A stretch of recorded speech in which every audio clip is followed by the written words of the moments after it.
মুহূর্তে আমরা দেখতে পাচ্ছি এক এক করে হেলিকপ্টার উড়ে যাচ্ছে। এই মুহূর্তে নরেন্দ্র মোদীর যে চপার, সেই চপার এই মুহূর্তে উঠলো। আমরা ছবি দেখাচ্ছি সরাসরি রিপাবলিক বাংলা। ছাত্র জনতার হামলার ভয়ে শেখ হাসিনাকে সাথে নিয়ে ভারত ছেড়ে পালিয়ে গেলেন ভারতের প্রধানমন্ত্রী নরেন্দ্র মোদী। পদত্যাগের ঘোষণা দিলেন ভারতের প্রধানমন্ত্রী নরেন্দ্র মোদী। 18 বছর থেকে 30 বছরের যুবকরা আজকে যা দেখিয়ে দিয়েছে বাংলায় দরকার। দর্শক, এইমাত্র পাওয়া তাজা খবর, এইমাত্র ভারতের প্রধানমন্ত্রী নরেন্দ্র মোদী পদত্যাগ করে পালিয়ে গিয়েছেন। এইমাত্র সেই ভিডিওটি আমরা পেয়েছি, আপনাদের সামনে তুলে ধরবো। অবশ্যই ভিডিওটি শেষ পর্যন্ত দেখবেন যে ভয়াবহ আন্দোলনের মুখে পদত্যাগ করেছেন নরেন্দ্র মোদী। প্রথম যে কপ্টারটি উঠছেন এই মুহূর্তে আমরা দেখতে পাচ্ছি একটি চপার এই মুহূর্তে উঠছে। রেসকোর্সের যে হেলিপ্যাড গ্রাউন্ড, সেই গ্রাউন্ড থেকে এই মুহূর্তে প্রথম চপার উঠছে। এই মুহূর্তে নরেন্দ্র মোদীর যে চপার, সেই চপার এই মুহূর্তে উঠলো।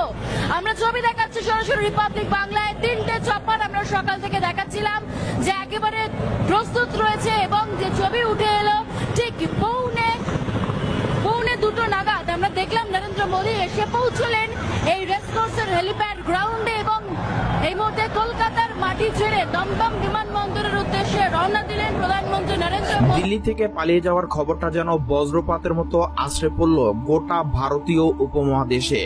বছরের পর বছর ক্ষমতার চূড়ায় বসে থাকা ভারতের প্রধানমন্ত্রী নরেন্দ্র মোদী আর বাংলাদেশের সাবেক প্রধানমন্ত্রী শেখ হাসিনা দুজনই হঠাৎ করে জনতার প্রচন্ড রোষের মুখে পড়লেন।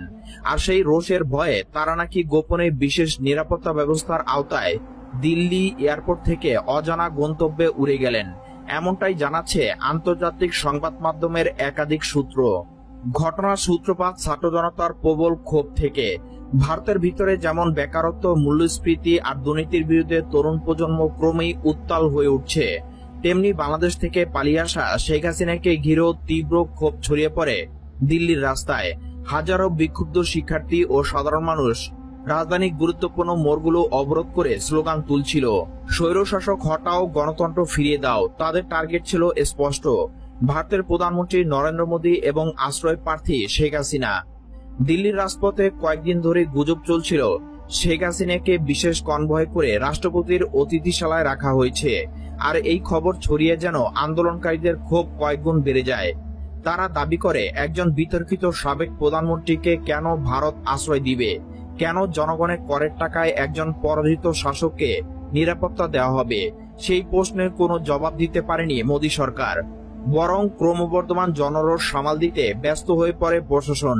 এদিকে ভারতীয় গোয়েন্দারাও সতর্ক করেছিল যে কোনো সময় ছাত্র জনতার একটি বড় অংশ দিল্লির নিরাপত্তা বলয় ভেঙে মোদী ও শেখ হাসিনার অবস্থানস্থলে হামলা